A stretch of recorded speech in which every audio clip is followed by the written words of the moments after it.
Good afternoon, ladies and gentlemen, and welcome back to another episode of the Shaka and Nikki Chamdutera show, where we talk about lifestyle, technology, and different other topics that come to our view and sight. Today, we have been honored to host another special guest traveling all the way from Asia, who's born in Uganda but studying or working in Asia, like we like to say. Who would, of course, like to introduce herself and tell us what's behind the woman we see her on stage. Hi, konnichiwa everyone. My name is Melanie. In full, it's Chamkazi Nzirwegye Melanie, Wesije Chamtetera. I'm a student of Mechatronics at the National Institute of Technology, Hiroshima. And I'm happy to be here with you today. Who I am? I'm a Ugandan-born lady. I've grown up in Kampala and Bushenyi most of my life. Although lately people say now I'm starting to look more and more Japanese every day, which is interesting. But I've been in Japan, it's now 3 years. It's been a great experience, but I'm always happy to be back home. Okay. Yeah. So take us more into your Japan, and actually, I had beyond studying, you have other aspirations that you do, but we shall get into that later. For now, how did out of all the countries? I mean, we hear the UKs, the Canadas, the US, South Africas. Why Japan for you? Like, why did you choose Japan over others? Well, it's always been my dream to work in the space industry. Yeah. And originally, I wanted to do aerospace engineering, but things were a bit difficult when it came to the application process. So I ended up diversifying and finding other courses that would lead me to where I wanted to be. And one of those courses was mechatronics. We deal with we deal a lot with robots, and Japan is a very great country when it comes to robots because they've got an impressive lineup of robots. They do a lot of assembling when it comes to cars. I did recently. I did an internship with Mitsubishi, and I learned that they actually make jet engines. Yeah. I thought Mitsubishi only made cars, but yeah, they've really taken the hardware game far. And I was always a person impressed with hardware. So I ended up in Japan. So touching down Japan like this, the Asian air, you being, don't take it badly, in the only, but you're light skin anyway. Yeah, you being the person looking more different from them. What was your first impression like you getting to that Japan air? What was the whole experience like? Well, when I first landed, I was in Tokyo for 1 year. Yeah. Because I had to study the language for a year. That's an intensive course we did in language school. So Tokyo is a very diverse community and city. You can find all kinds of people there.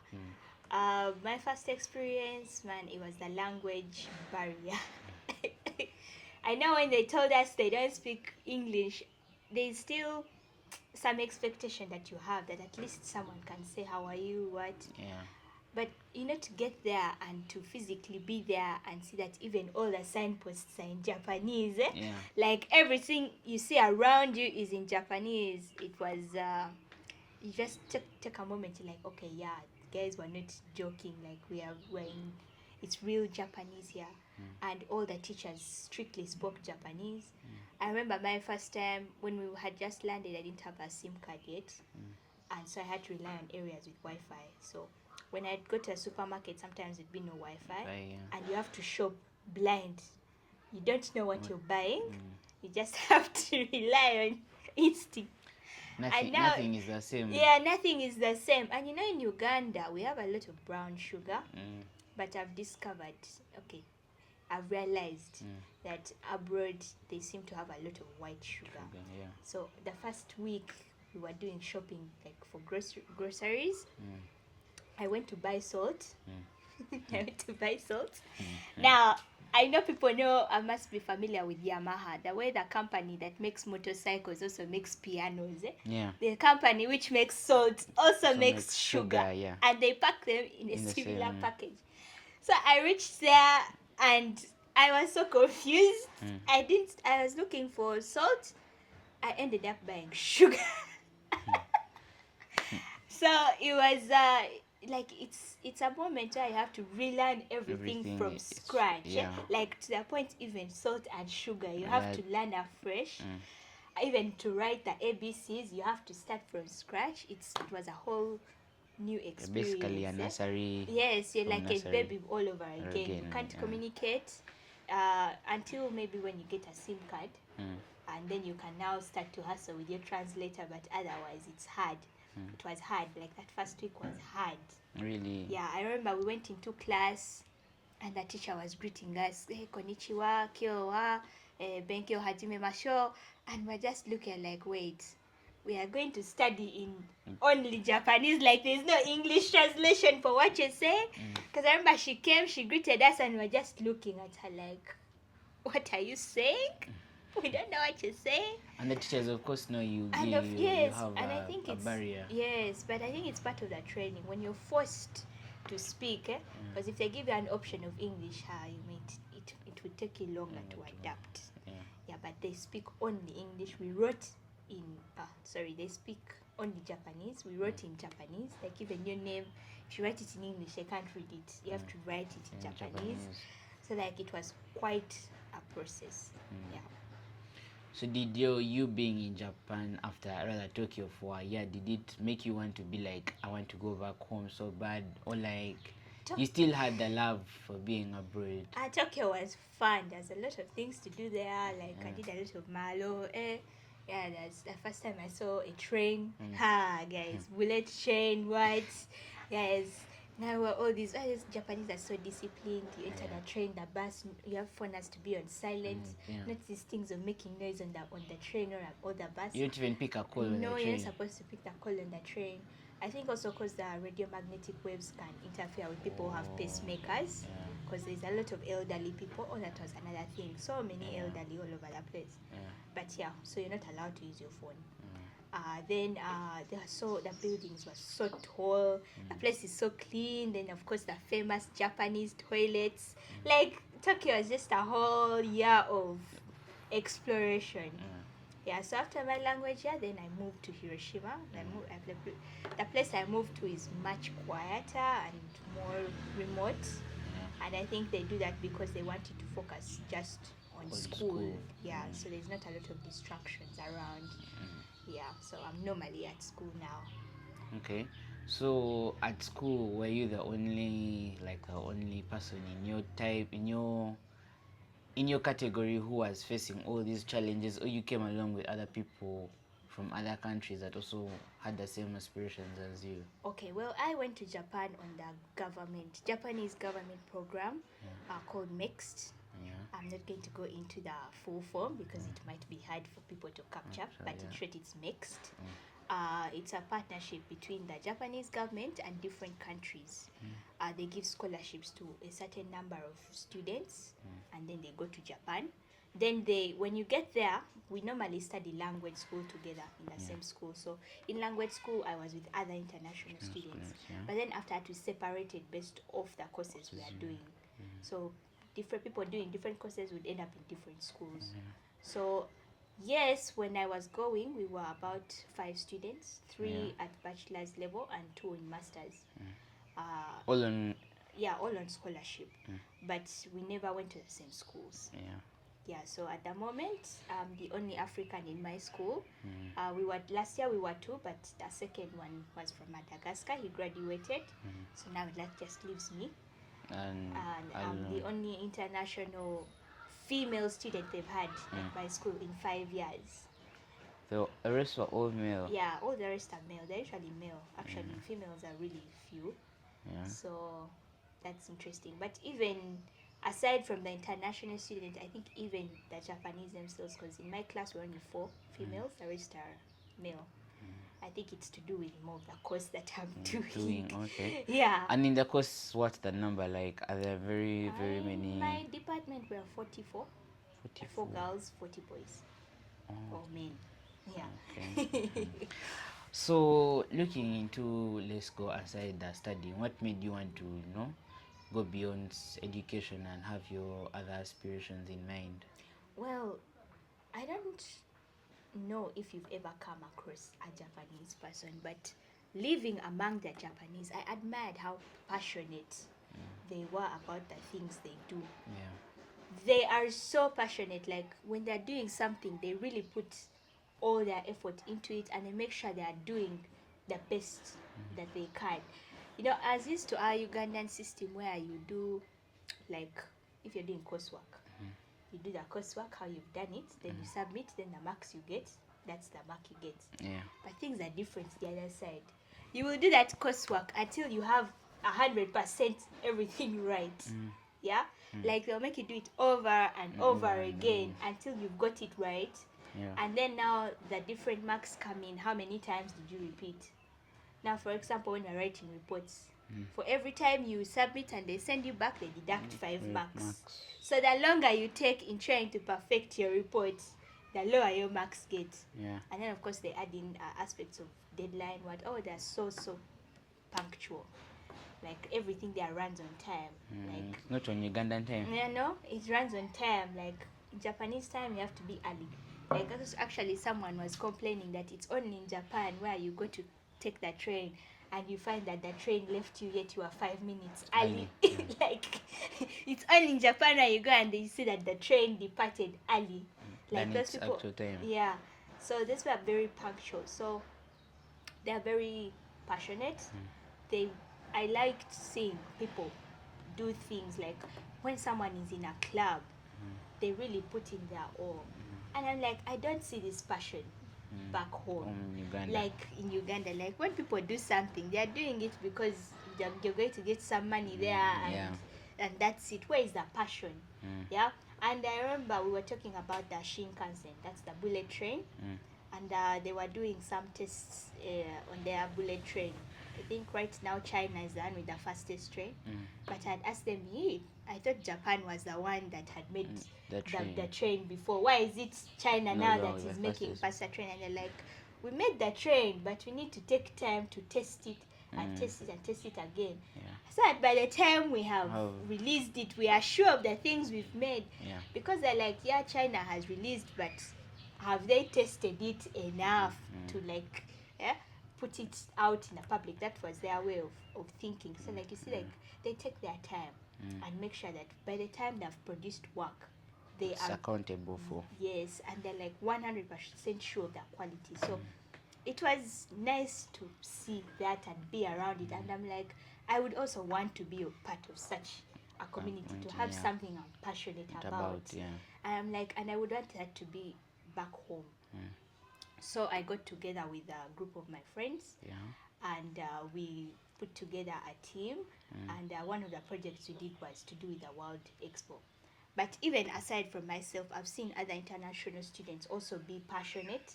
Like that Japanese passion is contagious. I have a friend called Axel. He's from Benin. And he's also very passionate about space and everything to do with space science. And he's doing a comic. It's called Destination Wangari. It's got both a French and English version. And Destination Wangari is a story based in a time where we still had space stations in Africa. Maybe it's not based in that time, but did you know, like, first of all, did you know that there's a time Africa had space stations? Like, I don't even believe. Like it wasn't until I'd read that story that I didn't know that we had space stations. So because it covers some of that historical background of there was a space station in Zaire, and he did a comic about two African space ladies who are traveling space, and his idea is to bring the dream of space closer to home. Because everything right now in the entertainment industry, when we talk about space, moon, it's always people in other countries going yeah. to space. We don't have enough African representation. We don't have enough center. Like we don't. It's hard for us to even imagine that we can have a space center Yeah. here in Africa. So by him going out to do this project, he's trying to bring that idea home and be like, guys, even us, we can do such things. He was trying to bring that dream closer to home. Like, no, let's try to at least inspire people to think big and make them realize that these things can be done. That's his project that he's been working on, and I like to see such passion about among the African youth, because I feel like we really need to put more effort and passion in the things we do. Yeah. And then also now back to my team, which is Yeah. called the Voyagers. Yeah. We were inspired by also still the Voyager 1 and 2 spacecraft. It was launched in 1977. No, NASA every now and then they send out spacecrafts to go and take images of the world out there. They're like, now what's out there? What we want to see. The difference. Yeah, like what's out there to explore. So since 1977, those spacecrafts are still out there taking pictures. In space? Yes, in space. Like they've been traveling, sending pictures back to NASA. So when you see these images, scientists, this is the data they are using. Yeah. So these spacecrafts went out, they captured images, they sent back to NASA for analysis, and then we got a good idea of what the world, the universe looks like. Yeah. So even us, as students, as Africans, Yeah. who have come from developing countries, we've gone to other countries. We see how things are being done. We are getting knowledge. Are we sending back knowledge back home? Like that has been the inspiration behind the Voyagers. So I and my team, we've been working together trying to connect students across different countries, because some of our members are based in China, some of us are based in Japan, but the majority are based here in Uganda. And actually I have my friend and a colleague who is been leading the team here in Uganda, and he will tell us more about the World Expo that we hosted last year. Last year we had the 2025 Osaka World Expo, where different countries around the world came together in Osaka, and they had different things to exhibit as different countries tried to learn from one another. Okay. So you spoke of an idea, something you started off besides studying in Japan. If I'm not wrong, it's Voyagers, right? Yes, Voyagers. Yeah. So what's this Voyagers about? What value is it to the community and people at large? All right. Voyagers. First of all, it sounds like Voyagers, like people on a voyage, but it's spelled like voy, as in the first letters VOY, then edge, like the last letters of knowledge. Edge has very many meanings, and I talked about the inspiration behind calling it Voyagers. It was after the spacecraft, Voyager 1 and 2, but then also voyage. The combination of those words has very many meanings. But I think the one I like the most is we are voyaging to the edge of the universe, looking for knowledge, and sending it back home, just like those spacecrafts I talked about earlier. And today we are here with our operations manager of the Voyagers team. Okay, that's nice to know. And together we'll talk about the Osaka Virtual Expo that we had last year. Yeah, it was really a fun experience, but it's one of the ideas that we had, and one of that lies under the goals and objectives of Voyagers. So what is it about? What benefit is it to our community? So many of us got a chance to go abroad or live in different communities, have different experiences, but there isn't enough of sharing these experiences with people back home. Like the youths back here, like you saw something, but how do you share it? How do you listen from them, learn from one another? Like that space where you come together and build ideas with different experiences. That's really what Voyagers was all about. So we had an idea last year. There was the World Expo held in Osaka, Of course, at the expo, different countries exhibited different technologies and all sorts of things. But not everyone can afford to fly to True. Osaka, yeah? And luckily, the event organizers had organized a virtual expo, and that is now what we wanted to tap into. Like, they've made the virtual expo, but now even the know-how on how to use the virtual expo was another barrier, because you could use a PC, phone, or virtual reality glasses. But now, how are you going to explain to a 50-year-old that there is a virtual expo here, and like, Yeah. even because it was the setup of the thing, it was kind of like a game interface. Somebody who has never played video games, how are they going to interact with this thing? And it was really a lot to learn from it. So we were now that middleman bridging that gap to helping As voyagers. as voyagers, as us, the youth who know these things, who have had experience. We came ourselves, we experienced the interface, we did the expo a couple of times. Then after that, we started to invite the community to come and also be part of the expo. And this was the person on ground. Me, the whole time I was in Japan, I joined virtually, but he'll tell us more about what the on-ground experience was. Yeah. So, of course, diving into the expo as an operations manager and man of brand, of course, not forgetting, first introduce yourself. Yes, thank you. Hello, everyone. My name is Nzirwegye David, Operations Manager of Team Voyagers. So, diving into the guy on the grounds, and of course, being being the person who has to, like, have that courage and inspiration to be like, why should people have to fly all the way when they can experience it virtually? What was it like for you? How did the whole process go about, and what really made you feel like I've done something great? Well, at the start, it was complicated because we did not have VR glasses. And like she has mentioned, the expo was on the mobile phones and laptops and the VR headsets. But we did not have VR headsets, and we felt like the best way someone would experience this was through the virtual reality headsets. So we had to create a proposal, kind of a pitch to the UICT, that is a government organization, and they agreed to our proposal. They helped us with the equipment we needed to make the virtual expo happen. And that is where reality actually struck in, and we're like, you know what, we're actually going to do this for real now. We have to call people, and now we have to show them how to do this. So the first thing we had to do was, as a team, we had to familiarize ourselves with the technology, the virtual reality technology. So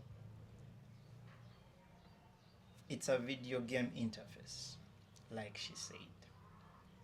And being a person who hasn't gotten the chance to go to the virtual expo, however much we were sharing this experience with the community, it was also something that awakened sort of like inspiration, right? So we interacted with the technology, learned how it worked, and eventually we invited people over. And we're like, come and experience the virtual expo. We put posters on social media, and we're like, you think people are coming? I don't know. They might come, they might not come. And then people actually came, and we're like, all right, let's do this. So we put them in the VR glasses. Now, inside that virtual world, you are given an avatar that is going to move around. You're going to move around Expo, visiting different pavilions, right? Yeah. So you would have to control an avatar, and then you go to a pavilion. It could be the Japanese pavilion, it could be the Australia pavilion. And once you enter inside, you basically see what is actually on site, but in a virtual space. Yeah, so that was really something new to me, and even to the people that we were showing. And one of the big benefits that I saw that let me say, the achievement we had was many people have not used this technology, but we were able to educate them about virtual reality, how to use virtual reality, the possibilities of virtual reality, because even us, after experiencing the technology, were like, do you know we could do this and that? Do you know we can actually do this and that? Yeah. And you can imagine that technology has been around for a while. For a while. The Since fact that 2010. for the fact that they could make a whole expo in the virtual reality world before us Ugandans, we are like familiar with how to use it. Like that's such a huge difference. True. In this side, we're just learning how to interact with it. On the other side, they are making content. Yeah, so it was really something, you know. And what I loved about it is our team leader, Melanie, was also able to be with us in that experience, the virtual world. She was there inside the virtual space. An avatar. Yeah, an avatar of Melanie. She created a character and she was moving around. She was taking people places. Guiding them through. Yes, Okay. yeah. Also, Murunji was also there in the virtual space. So we had 3 sessions of that Osaka World Expo, and they were really amazing. But as we moved on, we started thinking, what can we do? You know, because we are doing the virtual reality expo, so can we at least also create something of our own that we can share with the community? So together as a team, we came up with a rough kind of experience that would be something that shows that we've also picked something from this, and it's also possible for you to do something in virtual reality. And if you want to, we are very willing to teach you how to do it. So we created an experience there. It was driven towards independence. Yeah, driven towards independence, wildlife, and culture. And again, Melanie and Murunji were inside there virtually, guiding people through that space. Yeah, we had our own Uganda Independence Museum. Oh, in the virtual the expo. Yes, in the virtual reality. Yeah, we made our own. We made our own in the virtual world. in the virtual world. Yeah. But that was inspired by the Osaka World Expo. Something we didn't know we could do when we had just joined. Okay. Yeah.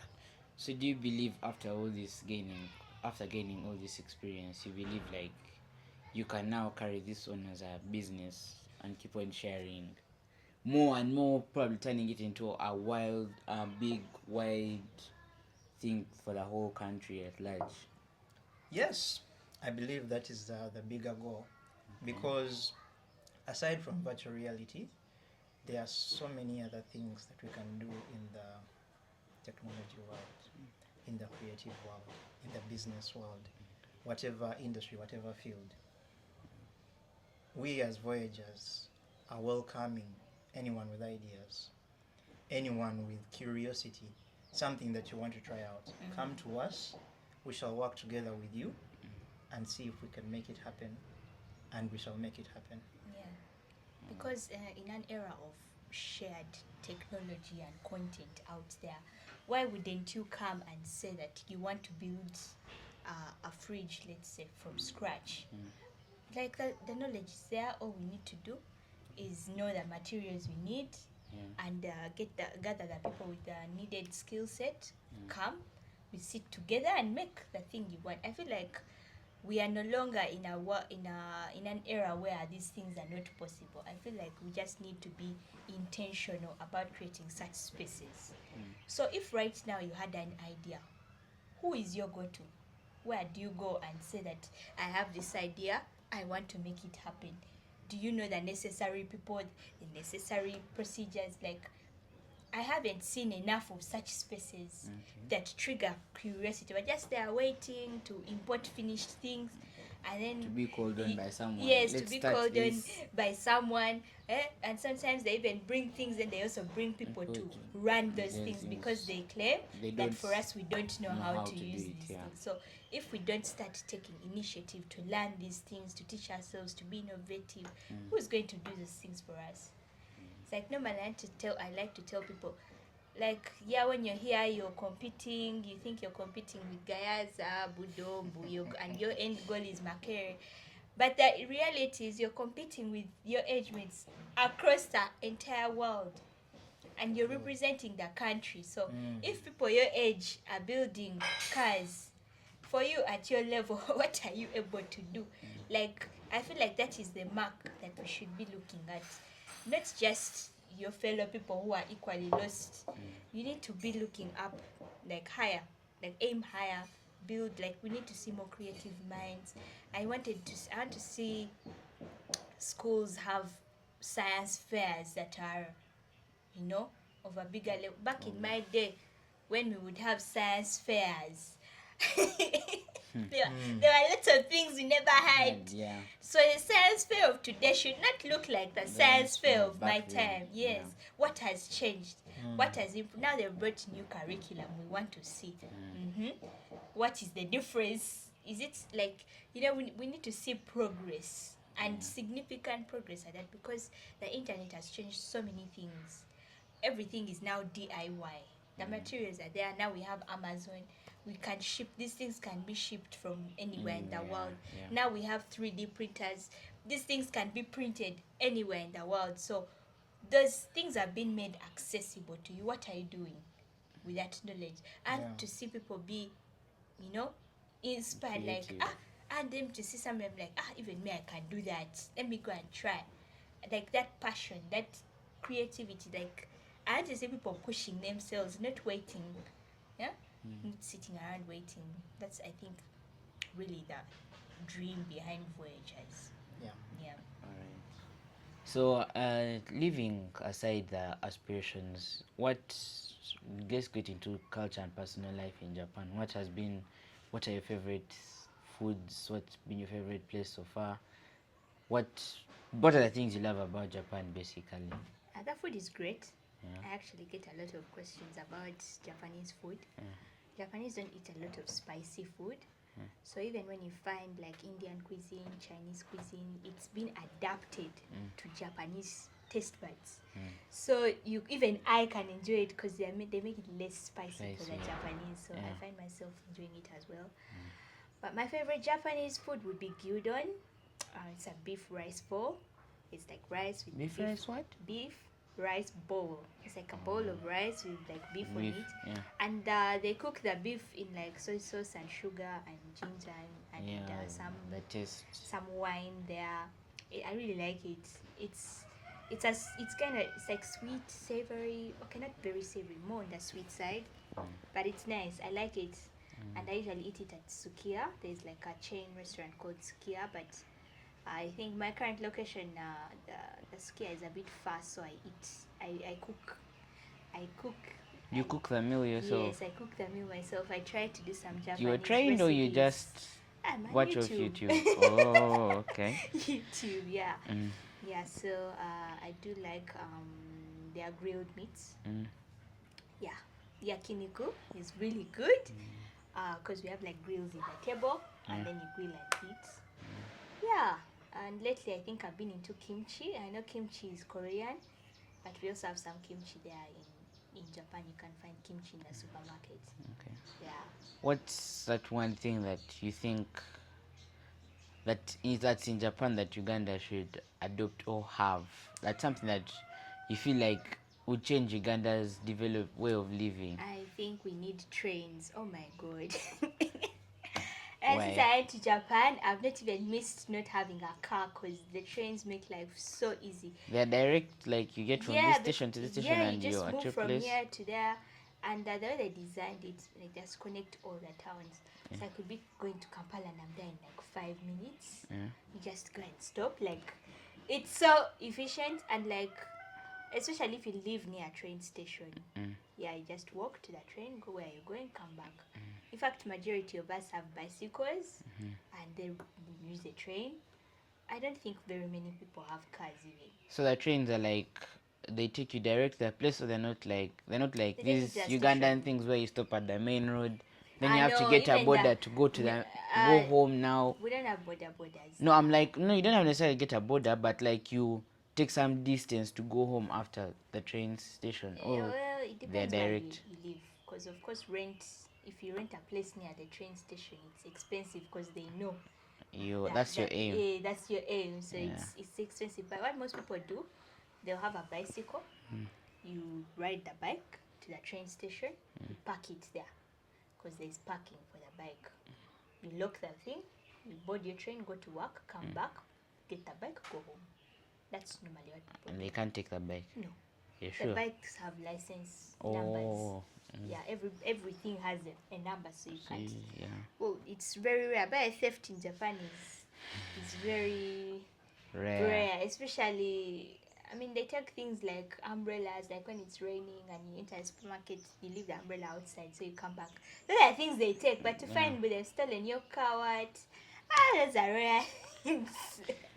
But I mean, like, trains made life so, like, you know, normally here now when you're planning to go somewhere, now you're thinking, now where's the car, now fuel, now what? Even if you want to take public means, the connection, like if you don't know, if you're not familiar with the city, you can't even use Google Maps. At least the other side, in the Google Maps, it tells you go to this station, go to this platform, board this train, get over at this stop. Like, it makes moving around so easy. It even tells you the weather forecast, tells you when the train has delayed. It tells you, it tells you if you don't leave now, it will rain on you. Like, life there is... The life there is direct and... Yeah, like, everything, so I find it efficient. Like, you just wake up one day and go somewhere. But yeah, if you don't plan for it, I feel like it's a hard thing to do. And also keeping time. Yeah, because the transport system is so efficient, you keep time. And like earlier I said, we run on time. Now, I live on an island. That means when I'm leaving, I need to grab a ferry. Now, the ferry takes 30 minutes to the mainland. When you get off the ferry, there's a bus waiting for you. Then the bus moves for like about an hour, reaches the city. Yeah, so if you're going for a flight, There's no train from... There are no trains from like the ferry stop to where you're going. Okay, you need to take a bus to the train station. But my point is, their things are so designed, like they're designed with intention. When a Japanese designs something, you need to ask yourself, why have they designed it like this? It's not just aesthetics. The fact that you can get off the ferry and find a bus waiting for you, like everything is timed. Like, you get off, reach there, then the bus takes you to the train, you find the train waiting for you, you go. Like, everything is so timed that even when you're walking on the streets and there are multiple traffic lights, by the time you walk from here to there, it is green. And then you keep walking. Like, the intentionality. Then by the time you move from this green light, by the time you reach the next, it has also turned green. Everything is designed with intention. Even when you see their food, they don't just package anything anyhow. You find a pack of like, I bought a bag of cashew nuts. There is a big bag of cashew nuts, but inside the big bag, there are smaller bags of cashew nuts, and in a bag there's like 3 to 4. So you ask yourself, why have they packed it like this? I googled, and it turns out you're not supposed to have more than that amount in a day. More than 4. Yes. So it's designed with intention. Every food a lot of their foods actually, they're packaged like that. So most of the times when you see the thing has already been portioned for you, most likely they've already done the nutrition research and everything, and they have found that this is the amount one person should be eating in such and such a period of time. So it has really taught me a lot about intentionality. Even their food, bento, the bento boxes. I wouldn't be surprised if you found the way they sectioned the plates. They told me that this is how many carbohydrates you're supposed to have and how many veggies. Like, they're that intentional. They don't do anything anyhow. And that is one thing that if we picked up, I feel like would be really, really far. Yeah. Wonder what's something you think you personally miss in Uganda? That I would miss the food. The food. Not that the food the outside is bad, but it's pricey. Yeah, first of all, things like watermelons, we only see them in the summer. Outside summer, you can't. It's very hard to get watermelon, and even when it is in season, it's expensive. One time, I saw a watermelon of 100,000 Uganda shillings, and I feel like the same watermelon in Uganda would have been like max 5k. Mm. So vegetables and fruits tend to be expensive, and things like passion fruits, like things I grew up used to, like tropical fruits are rare, Yeah. and if they're there, then they come in seasons. Yeah, so that's one thing I miss, and also that the weather. Mm. The weather in the climate here is moderate. We don't have a lot of extremes, but their side, at one point in the year, it's so hot, up to 40 degrees. Degrees, yeah. And then the next point of the year, we are in minus degrees. Like, make up your mind. Like, you're just swinging from extreme to extreme. And then, like, when the seasons change, you have to adapt. Do you know that means an entire wardrobe change? Yeah. Like, you can't wear summer clothes in the winter. And winter comes, you're like, so you have to shop afresh. You have to change everything, the beddings, what. Then you have to have AC. Oh my god, you can't live without AC the other side. To regulate temperatures. Yeah.